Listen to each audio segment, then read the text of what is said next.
Assalamualaikum warahmatullahi wabarakatuh. Alhamdulillah, nahmaduhu wa nasta'inuhu wa nastaghfiruh. Wa na'udzu billahi min syururi anfusina wa sayyiati a'malina may yahdihillah fala mudhillalah wa may yudlil fala hadiyalah. Asyhadu an la ilaha illallah wahdahu la syarikalah wa asyhadu anna Muhammadan abduhu wa rasuluh. Ya ayyuhalladzina amanu ittaqullaha haqqa tuqatih wa la tamutunna illa wa antum muslimun amma ba'du. Fa inna ahsanal kalami kalamullah wa khairal huda huda Rasulillah sallallahu alaihi wasallam wa syarrul umur muhdatsatuha wa kulla muhdatsatin bid'ah wa kulla bid'atin dhalalah wa kulla dhalalatin finnar. Ma'asyiral muslimin wal muslimat, para pemirsa dan para pendengar Roja TV dan Radio Roja yang dimuliakan Allah. Alhamdulillah, kesempatan siang ini kita dapat bertemu kembali dan kita masih berada di dalam lindungan Allah Subhanahu wa taala, karunia-Nya, anugerahnya, rezekinya tidak kurang kita dapatkan darinya, maka sepatutnya kita banyak-banyak bersyukur kepadanya dengan banyak memujinya atas segala nikmat dan karunia tersebut. Salawat dan salam atas Nabi kita Muhammad sallallahu alaihi wasallam, atas keluarga beliau, sahabat-sahabat beliau, dan siapa saja yang meniti sunnah beliau sampai hari kemudian. Para pemirsa dan para pendengar Roja TV dan Radio Roja, kaum muslimin dan muslimat rahimani wa rahimakumullah. Pada kesempatan siang ini kita kembali bertemu untuk melanjutkan pembahasan buku Ensiklopedia Akhlak Salaf. Pada pembahasan sebelumnya kita telah membicarakan tentang salah satu akhlak yang mesti kita miliki, yaitu zuhud. Dan kita juga membicarakan bahwa zuhud ini tidak akan bisa kita realisasikan dalam kehidupan kita tanpa mengenal hakikat dari dunia dan melihat dunia dari sudut pandang yang benar sehingga dapat menyikapinya secara bijak, sehingga tidak menjadi budak ataupun menjadi hamba dunia. Dan kita bisa meletakkan dunia pada tempatnya, dan dunia tidak memperdaya kita. Itu merupakan salah satu kondisi yang harus kita miliki agar kita bisa meraih akhlak zuhud tadi. Nah, setelah zuhud akan lahir sifat berikutnya, yaitu akhlak berikutnya, yaitu qanaah. Tentunya zuhud ini adalah pasangan bagi qanaah. Qanaah akan lahir dari seorang yang memiliki kezuhudan, dapat melihat dan memandang dunia dengan benar, sehingga dari situ akan lahirlah sifat qanaah. Dan qanaah ini merupakan modal bagi seorang hamba di dalam menjalani kehidupan dunia sampai akhir perjalanannya dengan selamat. Dia dapat selamat dengan qanaah. Dia dapat bekal yang cukup dalam perjalanannya di dunia dengan bekal qanaah tadi. Sehingga dikatakan bahwa qanaah adalah kekayaan yang tidak akan sirna. Maka beruntunglah seorang hamba yang mempercantik budi pekertinya dengan sifat ini, sifat qanaah ini. Dia akan merasa berkecukupan. Karena qanaah ini ibarat perbendaharaan atau kekayaan yang tidak berhingga nilainya dan tidak akan habis selama-lamanya. Dengan sifat ini, seorang tidak akan pernah merasa kekurangan bagaimanapun kondisi yang sedang dihadapinya. Dan ini adalah hakikat dari kekayaan, yaitu dia merasa cukup dengan apa yang Allah berikan kepadanya. Sebagaimana kata Nabi sallallahu alaihi wasallam, "Laisal ghina bi an kasratil ard, walakinnal ghina ghinan nafas." Yang namanya kaya itu bukanlah kaya materi, harta yang kita miliki. Tapi hakikat kaya yang sebenarnya adalah kaya hati. Dan maksud dari ghinan nafsi di sini adalah salah satunya orang yang memiliki sifat qanaah. maka dia disebut orang yang kaya hati. Karena hatinya terisi dipersenjatai dengan qanaah, hingga hatinya pun menjadi hati yang kaya, jiwa yang kaya. Inilah hakikat dari kekayaan yang sebenarnya. Orang yang senantiasa berkecukupan, ya, orang yang senantiasa merasa cukup atas apa yang Allah berikan kepadanya. Qanaah ini lahir dari orang yang bisa memandang dan melihat rezeki yang Allah berikan kepadanya. Dan qanaah inilah lahir dari rasa syukur seorang hamba kepada Rabb-Nya. Hanya hamba yang syakirin, hamba yang bersyukur yang bisa qanaah. Karena qanaah ini lahir atas rasa syukur kita kepada Allah Subhanahu wa taala. Tidak pernah merasa kecewa dengan apa yang Allah berikan dan merasa bahwa apa yang Allah beri lebih banyak daripada apa yang dia bayangkan.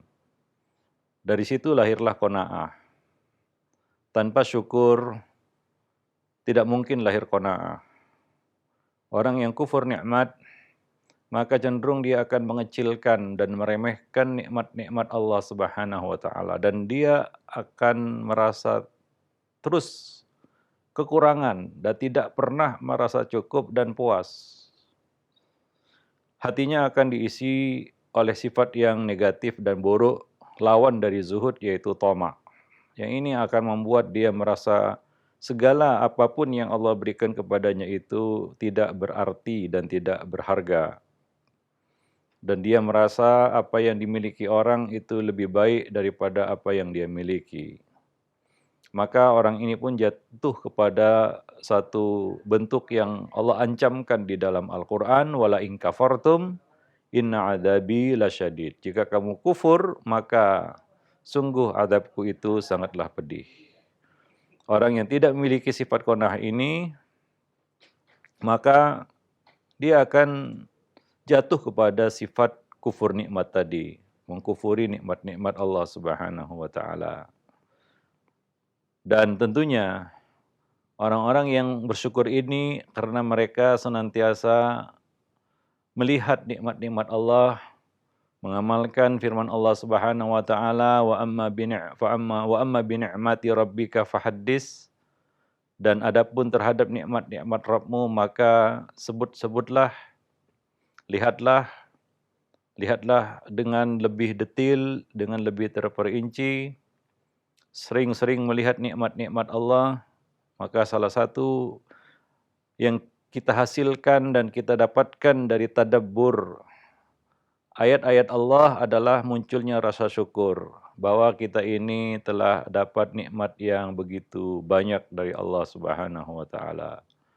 Nah, ini akan melahirkan sifat qanaah tadi, ya, sifat qanaah. Qanaah ini adalah lahir dari orang yang senantiasa melihat dirinya merasa cukup atas apa yang Allah berikan kepadanya, bahkan lebih. Hanya saja kita kadang-kadang mengecilkan nikmat-nikmat Allah Subhanahu wa taala itu. Ya. Kadang-kadang kita mengeluhkan satu dua musibah, satu dua kesulitan dalam hidup kita, tapi kita melupakan ribuan kemudahan yang telah Allah berikan kepada kita. Kita mengeluhkan satu sakit, beberapa hari sakit kita keluhkan. Tapi hari-hari yang kita lewati dengan sehat kita lupakan. Maka kita jatuh mungkin pada pepatah orang-orang tua kita, gajah di pelupuk mata tidak terlihat, tapi semut di seberang lautan bisa terlihat. Seperti itu kira-kira orang yang mengkufuri nikmat Allah Subhanahu wa taala. Kesulitan-kesulitan nampak besar di hadapan matanya, sementara kemudahan-kemudahan ya tampak jauh olehnya.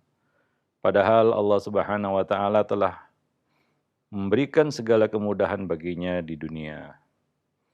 Namun begitulah manusia memiliki sifat dasar yaitu lakanut, suka menentang, ya, innal insana kafur, sesungguhnya manusia itu punya sifat kufur, mengkufuri, lupa, melupakan.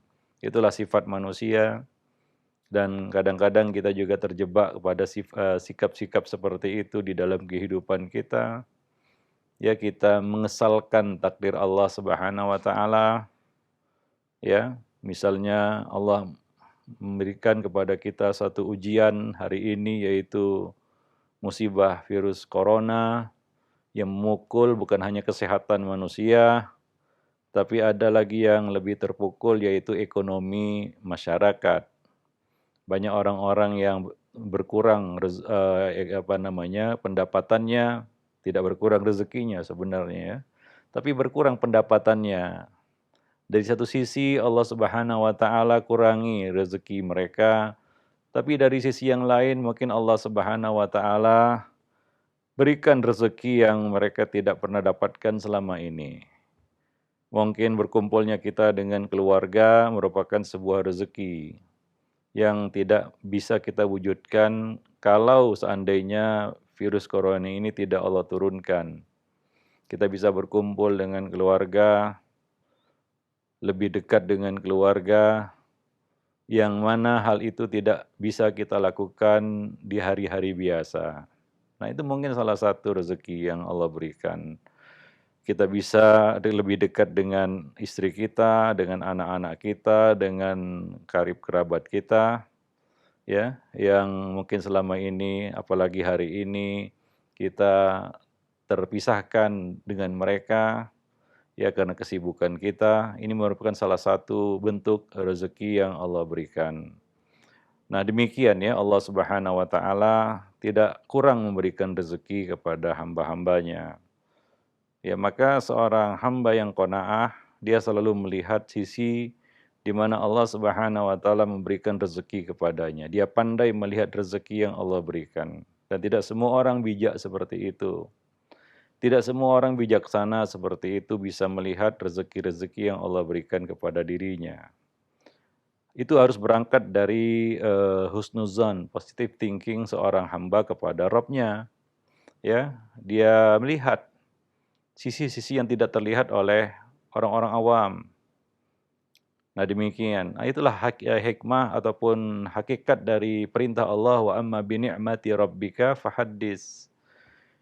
Perintah yang harus kita lakukan tiap hari itu melihat nikmat Allah Subhanahu wa taala. Maka sisihkan waktu sejenak ya dalam satu hari, Allah berikan 24 jam, sisihkanlah sejenak waktu untuk muhasabah.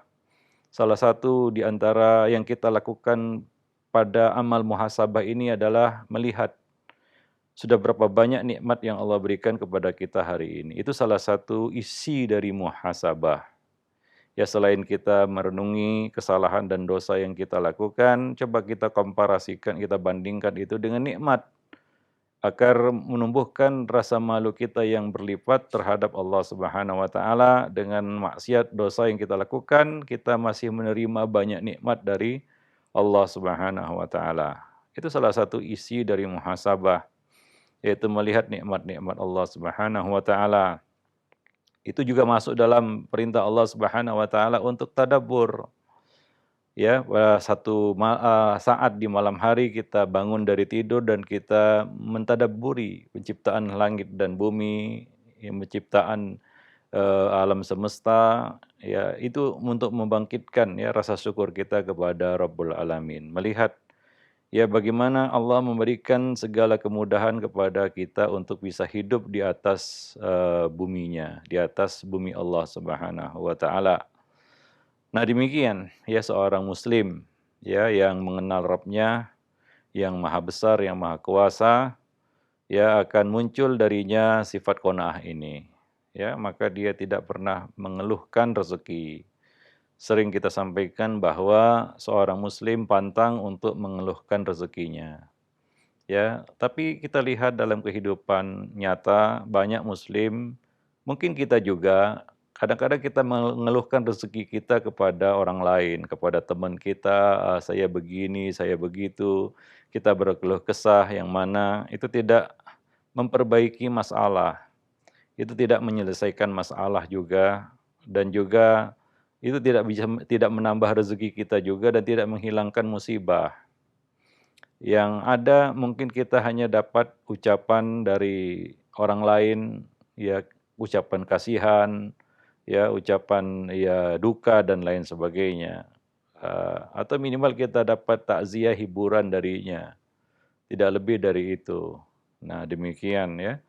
Nah, maka seorang mukmin, seorang muslim, dia yakin bahwasanya Allah Subhanahu wa taala tidak kurang memberikan rezeki kepada hambanya, bahwa Allah menjamin rezeki makhluk hidup di atas muka bumi ini. Wa ma min dabatin illa 'alallahi rizquha. Tidak ada satupun makhluk yang berjalan di muka bumi ini fil ardi illa 'alallahi rizquha, kecuali atas Allah rezekinya. Kalaulah rezeki hewan saja Allah tanggung, ya, itu hewan Allah tanggung rezekinya dan mereka tidaklah diciptakan Allah untuk jadi khalifah di muka bumi ini. Yang dijadikan oleh Allah khalifah di muka bumi ini, yang Allah pilih itu adalah manusia dan Allah menjamin rezeki manusia. Maka seorang hamba yang yakin itu dia tidak akan merasa khawatir dengan rezekinya. Hanya saja tentunya Allah tidaklah menurunkan rezeki begitu saja. Ya, tentunya semuanya harus kita ikhtiarkan, kita usahakan, ya. Dan kita lihat juga hewan yang tidak punya akal saja, tidak Allah lengkapi dia dengan akal seperti manusia. Mereka mengerti untuk berikhtiar dan mereka yakin keluar dari sarang mereka pagi hari dan yakin dapat rezeki hingga pulang sore hari dalam keadaan perut mereka kenyang. Ini hewan ya. Tidak pernah merasa khawatir dengan rezekinya dan dia terus berusaha mencari di bumi Allah ini rezeki mereka. Nah, demikian Allah Subhanahu wa taala menciptakan manusia sempurna lebih daripada hewan-hewan itu. Maka seorang mukmin dia merasa Allah telah memuliakan dirinya dengan rezeki yang tidak terhingga. Ya, dari situ dia senantiasa mensyukuri Allah Subhanahu wa taala. Dan syukur kepada Allah ini adalah sumber ketenangan di dalam hidup. Ya, kalau kita ingin hidupnya tenang, salah satu bentuk zikrullah adalah mensyukuri Allah Subhanahu wa taala. Oleh karena itu dikatakan dalam sebuah hadis riwayat Tirmidzi, afdholud du'a alhamdulillah. Ya, sebaik-baik doa adalah alhamdulillah, ya. Ucapan alhamdulillah. Dan Nabi Shallallahu alaihi wasallam apapun yang terjadi, terutama yang terjadi itu sesuatu yang tidak beliau inginkan, beliau selalu membaca alhamdulillah ala kulli hal. Segala puji bagi Allah apapun keadaannya. Nah, demikian para pemirsa dan para pendengar yang dimuliakan Allah. Nabi bersabda dalam sebuah hadis yang diriwayatkan oleh Imam Muslim di dalam sahihnya, "Qad aflaha man aslam wa ruziqa kafafan wa qanna'ahu Allah bima atah." Beruntunglah orang yang telah Islam. Ya, jadi Islam itu adalah satu rezeki dan keberuntungan yang Allah berikan kepada seorang hamba. Tidak semua orang beruntung menerima Islam. Maka yang telah mendapatkan rezeki Islam, maka berbahagia dia telah beruntung, dia telah menang dengan Islam yang dia miliki.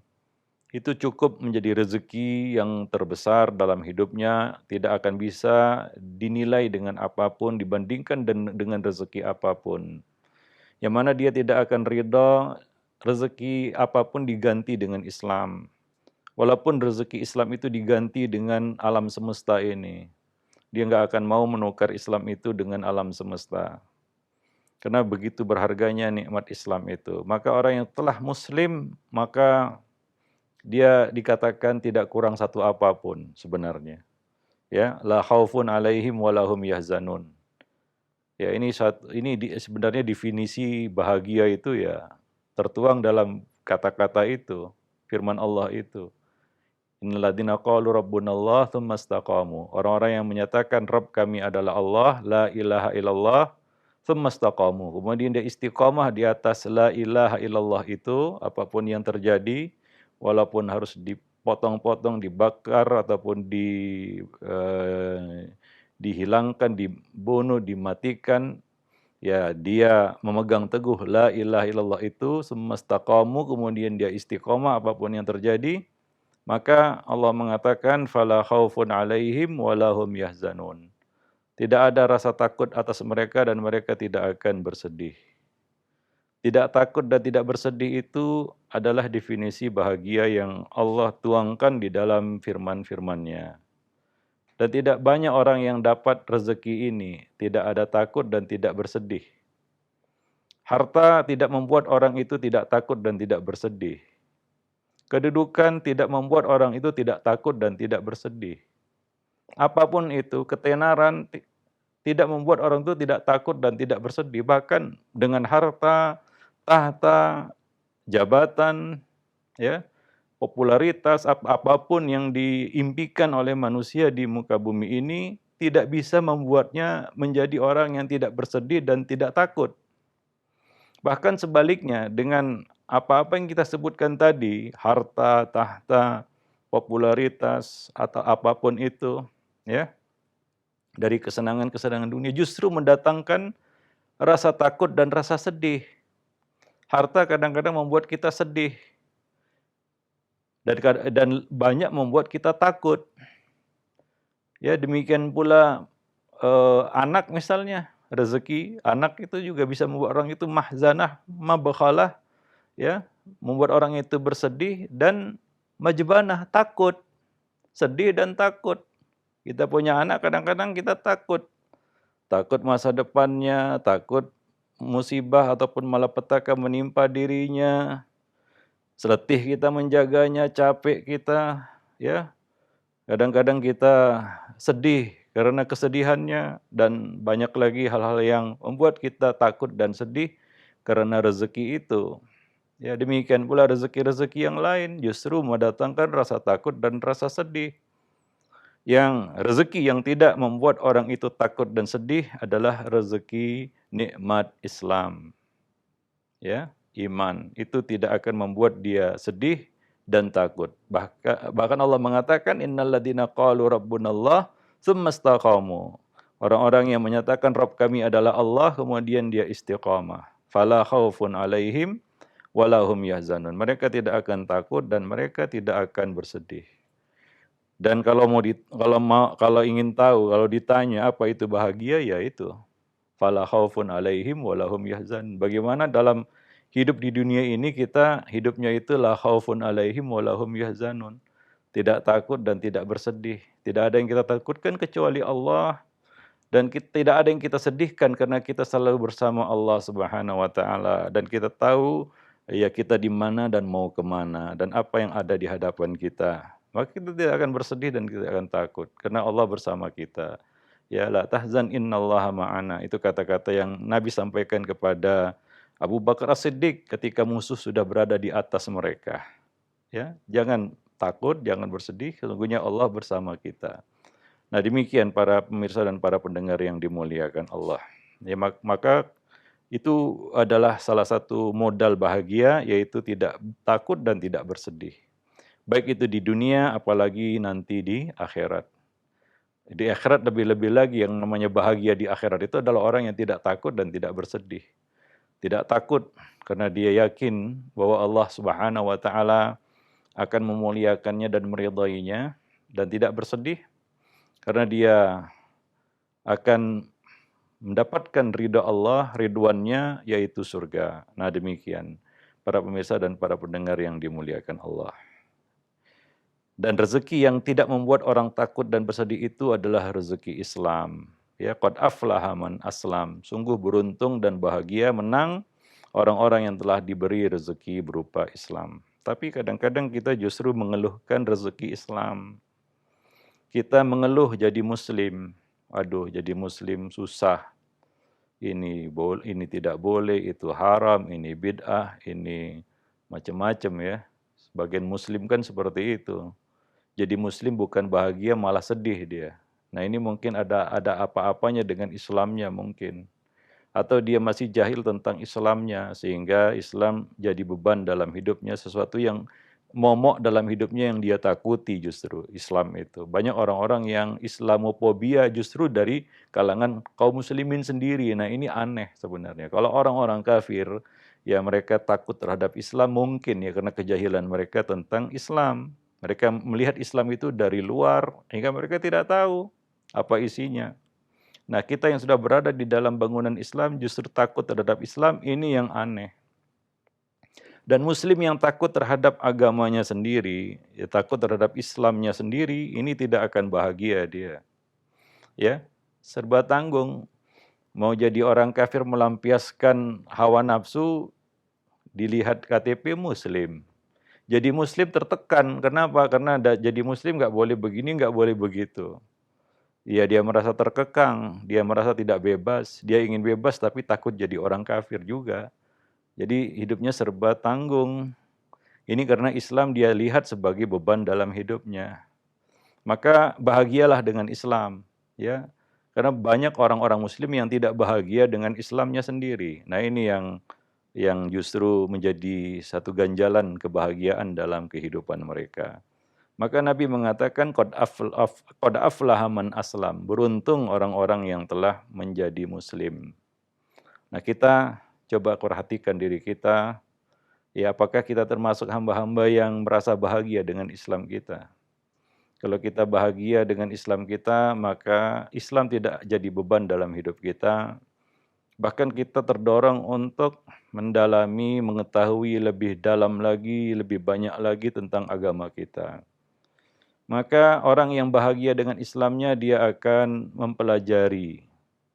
Dia akan mencari tahu, ya, berusaha untuk memahami, untuk mengetahui Islam itu apa itu Islam.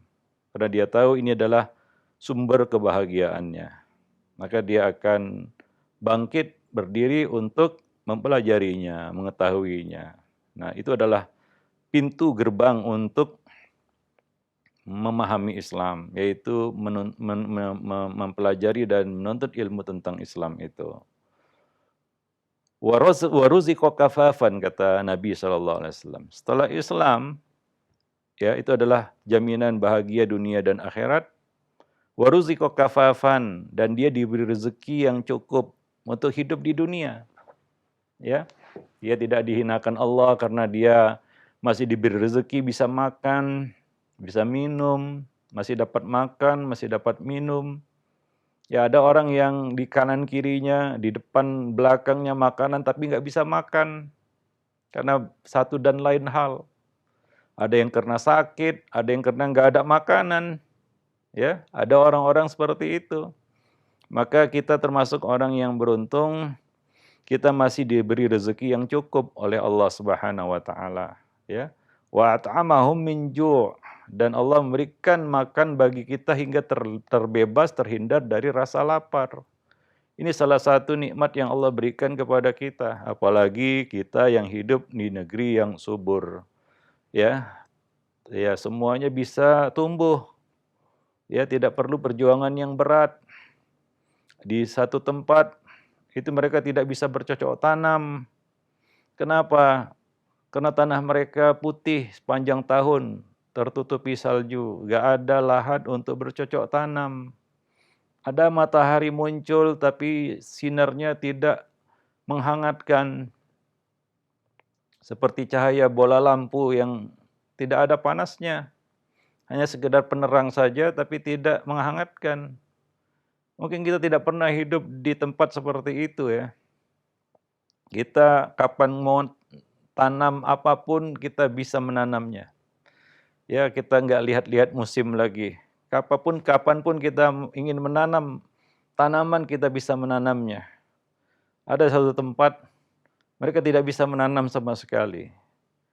Apa yang mereka andalkan, makanan datang dari luar, sayur-sayuran, buah-buahan, ya, atau makanan-makanan pokok datang dari luar. Ya, terputus. Ya, kita katakan suplai makanan, mereka nggak makan. Ya, ada orang yang tinggal di tempat seperti itu. Ada yang sepanjang tahun pasir, tidak ada tanaman karena hidup di gurun pasir, Sahara. Ya, air susah, makanan juga susah, kehidupan sangat berat. Ada orang yang rezekinya susah seperti itu, tapi mereka bersyukur, masih bisa hidup, masih bisa makan. Nah, kita di Indonesia, kita tidak mengalami itu tentunya, ya. Dan tidak pernah terbayang mungkin dalam benak kita untuk hidup seperti itu. Nggak bisa kita bayangkan, apalagi orang yang nggak pernah keluar Indonesia, hidupnya dari kecil sampai sekarang sudah 50 tahun, 60 tahun di Indonesia begitu. Ya dia tidak pernah membayangkan bagaimana susahnya orang yang hidup di luar sana.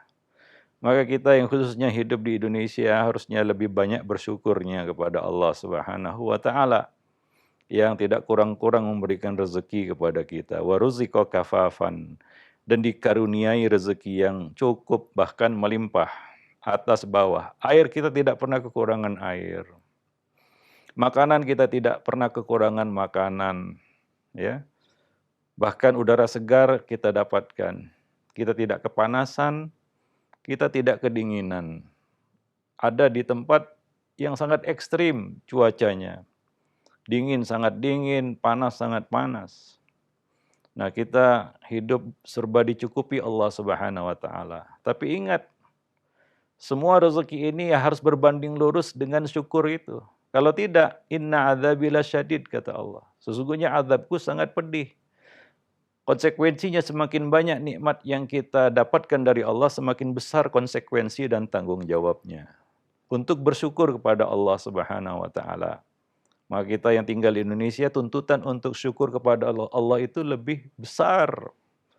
Karena segala kemudahan, nikmat yang Allah berikan kepada kita. Kalau kufur, adabnya pun lebih besar daripada yang lain. Kenapa? Ini berbanding lurus dengan nikmat yang kita terima.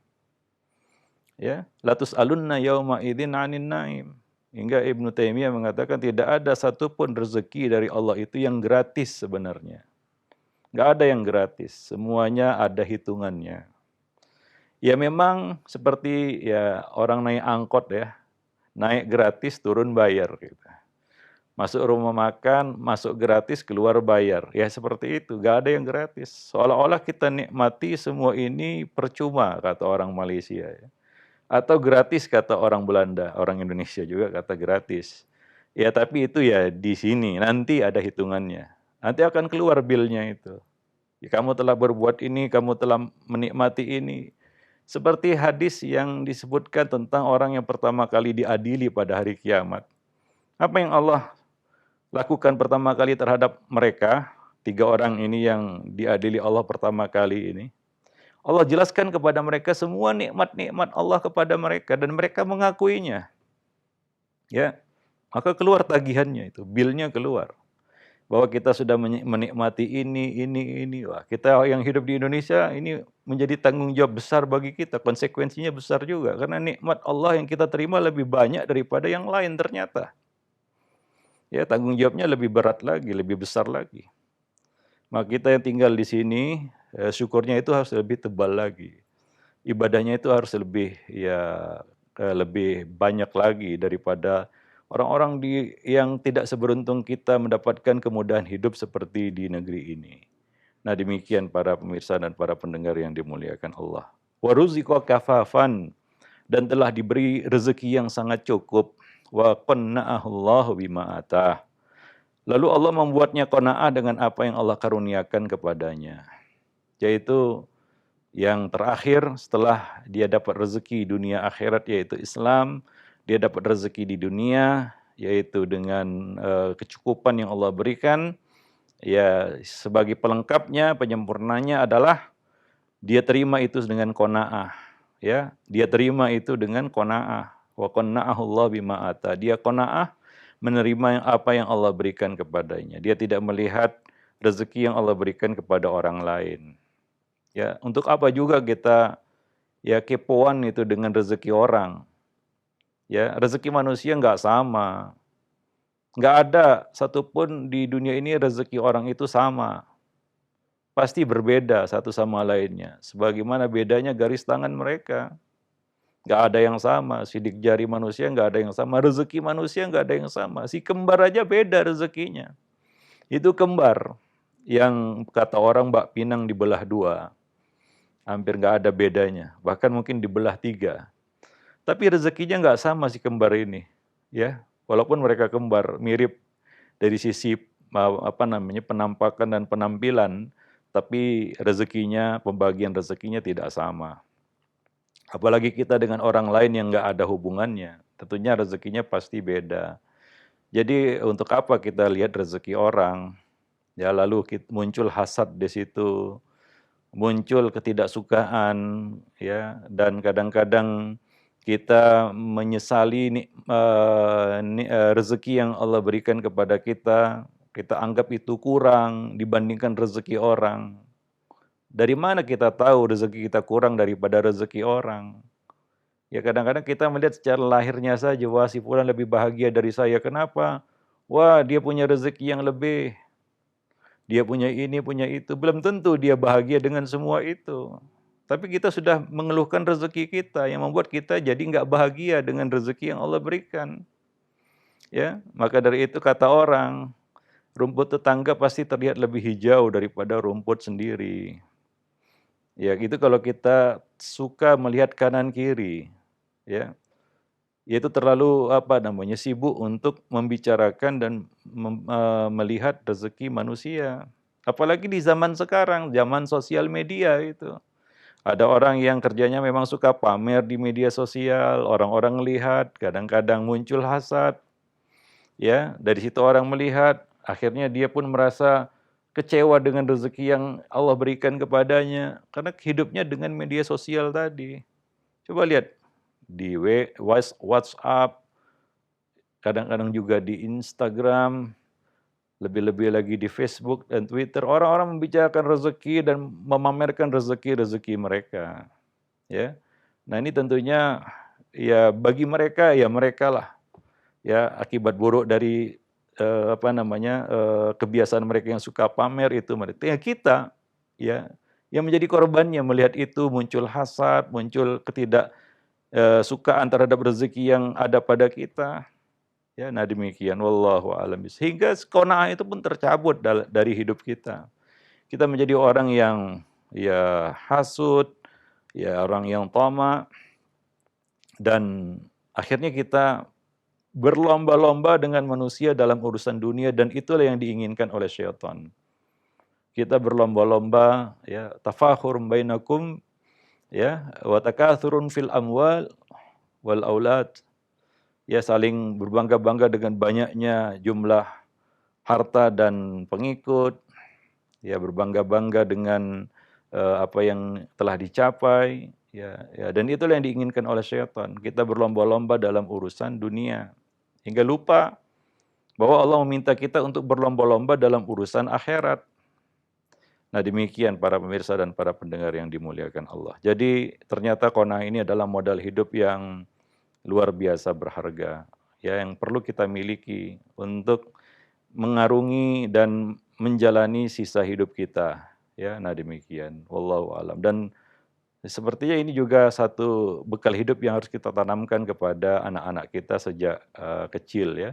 Supaya mereka bisa menerima apa yang Allah berikan kepada mereka, menanamkan pada ya diri mereka sifat qanaah ini ya. Wallahu a'lam bishawab. Nah, demikianlah kita lanjutkan lagi nanti pembicaraan kita tentang qanaah pada pertemuan yang akan datang insyaallah. Subhanakallah bihamdik asyhadu an la ilaha illa anta astaghfiruka wa atubu ilaik. Nah, jazakallahu khairan wa barakallahu fikum Ustaz atas penyampaian materi yang sangat bermanfaat sekali di kesempatan siang yang berbahagia ini berkaitan dengan sifat qanaah, merasa cukup dengan pemberian dari Allah Subhanahu wa taala. Ikhwatal Islam jazakumullah, saatnya kami membuka sesi tanya jawab. Silakan bagi Anda yang ingin bertanya secara langsung. Assalamualaikum. Waalaikumsalam warahmatullahi. Dengan Ibu siapa di mana, Ibu? Ini dari Ibu Remi.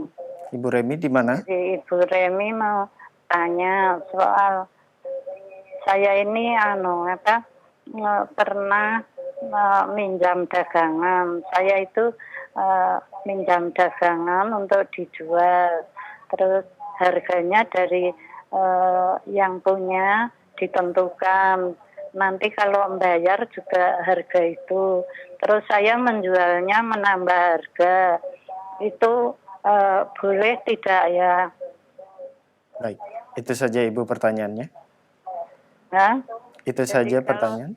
Harga dari yang punya, saya jualnya menambah. Ya. Untuk keuntungan saya. Itu halal apa tidak? Baik, mohon ditunggu Ibu jawaban dari Ustadz. Ya, Terima kasih. Ya, titip jual silakan ini Ustaz. ya. Ini titip untuk dijual. Ya, kalau perjanjiannya dengan pemilik barang bahwa harga yang dia minta sekian Iya.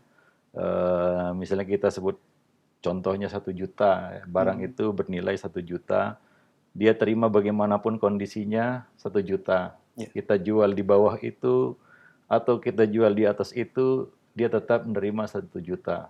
Maka kita boleh menjualnya lebih dari itu. Nah demikian ya, karena di sini kita bukan sebagai apa namanya karyawannya ya, kecuali kita penjaga toko begitu ya. Iya. Nah, ya kita menjaga barang dagangan orang, kita dapat gaji dari situ, nah kita nggak boleh nambah-nambah harga ya, karena kita menjalankan satu kondisi yaitu persyaratan kita membantu ya, ya perniagaan orang, sebagai imbalannya kita dapat gaji dari pekerjaan itu. Nah kita kan bukan pegawainya ya, Iya. nah jadi kita boleh dengan kondisi seperti itu ya. Well, jadi halal itu ya, nggak jadi masalah. Wallahu a'lam bishawab. Baik, jazakallah khairan Ustaz atas jawaban yang disampaikan. Semoga bermanfaat untuk penanya Ibu Remi. Dan pertanyaan selanjutnya kami angkat dari pesan singkat yang sudah masuk di kesempatan ini. Assalamualaikum warahmatullahi wabarakatuh Ustaz. Ustaz, dari hamba Allah, bagaimana hukum seorang istri yang ikut sibuk membantu suami berdagang dalam keadaan sudah berkecukupan, bahkan termasuk kaya, sehingga pekerjaan rumah yang seharusnya menjadi kewajiban istri justru dikerjakan oleh pembantu. Dan anak-anak pun dibiarkan main seharian tanpa pengawasan, tanpa terbiah karena si ibu sibuk berdagang dalam keadaan sudah berkecukupan. Pertanyaannya, apakah ini termasuk lalai dari tugas utamanya seorang ibu dalam mendidik, Ustadz? Dan apakah hal ini termasuk tidak qanaah? Ya, ini pertanyaannya bagus ya. Ya. Mungkin ini realita kehidupan yang ada hari ini. Banyak para wanita yang berstatus sebagai istri ya, yang ikut terlibat di dalam perniagaan suaminya ataupun pekerjaan suaminya, atau dia berdiri sendiri ya, berkarir sendiri ataupun berniaga sendiri. Ya, dengan dalam tanda kutip restu dari suaminya. Nah, demikian. Nah, di sini kita tentunya tidak bisa menetapkan hukum ini dalam satu kondisi saja. Ada beberapa kondisi di sana yang berbeda satu sama lainnya ya. Nah, jadi di sini suami kadang-kadang tidak tahu, karena kejahilannya atau karena ketidaktahuannya dia membiarkan semua itu berlaku. Padahal tidak seperti itu seharusnya yang berlaku. Nah demikiannya pertama ya, si suami tidak mengerti. Jadi dia ridhoi saja, dia restui saja. Sementara sebenarnya dia di situ tidak sepantasnya memberikan restu kepada istri. Ya apalagi di sini berhadapan dengan tugas dan tanggung jawab si istri sebagai ibu. Ya, nah ini kan kasusnya seperti itu ini ya. Maka ini hukum ini nggak bisa kita tetapkan untuk semua kondisi dan keadaan, kasus ya. Nah demikian. Dalam kasus seperti ini, membiarkan anak dengan pembantu atau PRT atau babysitter dan sejenisnya, ini sangat-sangat beresiko ya. Apalagi anak ini adalah anak-anak yang masih kecil. Pendidikan masa kecil itu sangat fundamental. Kan kita membahas juga di besok pagi ya, mencetak generasi robbani, bahwa pendidikan masa kecil itu sangat fundamental ya. Kerangka psikologi anak itu dibentuk dari kecil ya, termasuk juga akhlaknya dan lain sebagainya. Nah karena ini, kalau ini lepas dari perhatian orang tua khususnya ibu, nah ini bisa membuat berantakan ya. Nah di sini kadang-kadang suami nggak ngerti, dia nggak tahu, dia merasa enjoy juga, dia merasa terbantu juga, dia merasa senang, happy dengan keterlibatan istrinya dengan dirinya di dalam kegiatan mencari nafkah. Mungkin dia memberikan restu dan izin di sini, tapi sebenarnya tidak semestinya ya. Dia memberikan izin dan restu di sini ya. Tidak ada alasan di sini, wah saya sudah menguasakan itu kepada pembantu PRT ya. Nah demikian, karena mendidik itu tidak bisa sebenarnya diwakilkan, tidak bisa diserah tugaskan bulat-bulat 100% kepada orang lain. Ini sudah kita bahas juga pada pembahasan mencetak generasi Rabbani. Nah, di sini perlu kebijakan dari si istri jika dia tahu ya, memberitahu kepada si suami bahwa tidak seharusnya saya begini. Seharusnya saya sebagai ibu rumah tangga, sebagai seorang ibu ya, sebagai ibu dari anak-anak ini harus turun tangan dan fokus terhadap tugas itu, dan itu tugas yang mulia dan merupakan salah satu hikmah dipilihnya dia menjadi seorang ibu, ya, yaitu dia memiliki sifat wadud dan penyayang ya lembut terhadap anak-anak, karena memang disitulah dia kodrat wanita. Ya, wanita itu dikatakan sebagai madrasah bagi anak-anaknya. Nah, demikian. Jadi tidak seharusnya di sini dia menyibukkan dirinya dengan yang lain. Nah, lain halnya mungkin kalau anak-anaknya sudah dewasa ya, sudah berdiri sendiri semua, ya itu beda ceritanya, beda kasusnya juga, beda masalahnya. Nggak bisa kita berkaca dengan orang lain. Wah, itu si fulan, si fulanah ya, dia membantu suaminya juga. Ya, kondisinya tidak seperti kita. Nah, kondisi kita masih punya tanggung jawab anak-anak yang masih kecil, yang perlu kita didik, kita bimbing ya, kita tuntun, ditatih istilahnya ya. Ya itu tidak bisa kita lepaskan dan biarkan ke tangan orang lain. Nah, itu sangat berisiko. Nah, oleh karena itu di sini si istri ini harus membicarakan itu kepada suaminya. Bahwa saya tidak seharusnya dalam posisi seperti ini. Ya, dia harus menjelaskan ini kepada suami. Jika suaminya di sini mungkin dia tidak tahu suaminya, dan kemungkinan besar ya tidak tahu ya, tidak tahu. Maka dikasih tahu bahwasanya saya posisinya di sini, gitu, sebagai ibu bagi anak-anak yang siap mengawal mereka dan bimbing mereka ya, untuk mengantarkan mereka kepada menjadi generasi dan anak-anak yang soleh dan soleha. Nah, demikian. Jadi sangat berisiko memberikan tugas yang besar ini kepada pembantu ya, atau siapapun itu. Pada guru saja tidak boleh mutlak ya. Walaupun guru itu adalah mitra orang tua, tapi dia tidak boleh mutlak 100% bulat-bulat dia serahkan kepada guru. Itu guru yang memang sebagai pembantu ya, orang tua di rumah gitu ya. Nah, ataupun sebagai partner mitra mereka. Ya, itu pun tidak boleh, apalagi PRT. Ya, yang memang tugasnya bukan mendidik ya, dan dia tidak tahu pendidikan, kadang-kadang tidak berpendidikan juga. Nah, dan ini banyak kasus terjadi di negara-negara Arab misalnya. Ya, banyak di sana para ibu yang menyerahkan, dan banyak juga kasus-kasus yang mengerikan yang kita dengar ya, dan itu bukan isapan jempol. Nah, dan demikian. Jadi nah, di sini orang tua ya harusnya menyadari itu ya. Nah, demikian. Jadi tidak boleh di sini istri juga mengambil keuntungan gitu. Wah, ini mumpung suami membolehkan ya, bukan di situ. Berarti ya istri ini juga nggak tahu dia tugas dan tanggung jawabnya apa gitu ya. Nah, demikian. Jangan aji mumpung juga. Wah, ini suami saya membolehkan ini. Ya, si fulanah juga boleh. Kondisinya ternyata berbeda. Wallahu a'lam bishawab. Nah, demikian ya. Sekali lagi, kondisi keadaan manusia ini berbeda-beda. Apalagi di sini, ini kita tidak sorot dia itu kekurangan ataupun berkecukupan. Makanya saya tidak bicarakan itu. Ya, pertanyaan tadi, wah saya sudah berkecukupan, apakah saya ini tidak masuk tidak qanaah? Bukan itu masalahnya, bukan masalah qanaah nggak qanaah ini. Tanggung jawab kita ya sebagai istri itu ada di dalam Islam. Nah, demikian. Walaupun dia misalnya tidak berkecukupan, ya. Istri di sini nggak boleh overlapping juga. Wah, kalau begitu saya yang cari nafkah, bantu suami cari nafkah. Itu suami yang harus, kalau bisa kepalanya di bawah, kakinya di atas untuk mencukupi rezeki ataupun kebutuhan nafkah keluarga. Itu adalah tugas suami. Ya, ar-rijal qawwamuna 'alan nisa. Ya, itulah tugas seorang suami. Nah, walaupun mereka berkekurangan, nah di sini nggak boleh istri, wah kalau begitu suami minggir dulu, saya yang maju, nggak boleh juga. Nah, karena semua sudah diplotkan tugasnya. Nah, demikian. Wallahu alam bishawab. Ya, itu kalaupun mereka kekurangan, ya, kekurangan tadi. Ini kecukupan ya, berkecukupan. Apalagi mereka berkecukupan. Nah demikian. Wallah. Jadi kita tidak soroti itu. Kekurangan berkecukupan, ya bukan itu masalahnya di sini. Wallahu alam bisawab. Nah mungkin sampai di sini dulu pertemuan kita pada pertemuan siang ini. Mudah-mudahan bermanfaat. Aku qauli hadza astaghfirullah li wa lakum lisairil muslimin innahu huwal ghafurur rahim.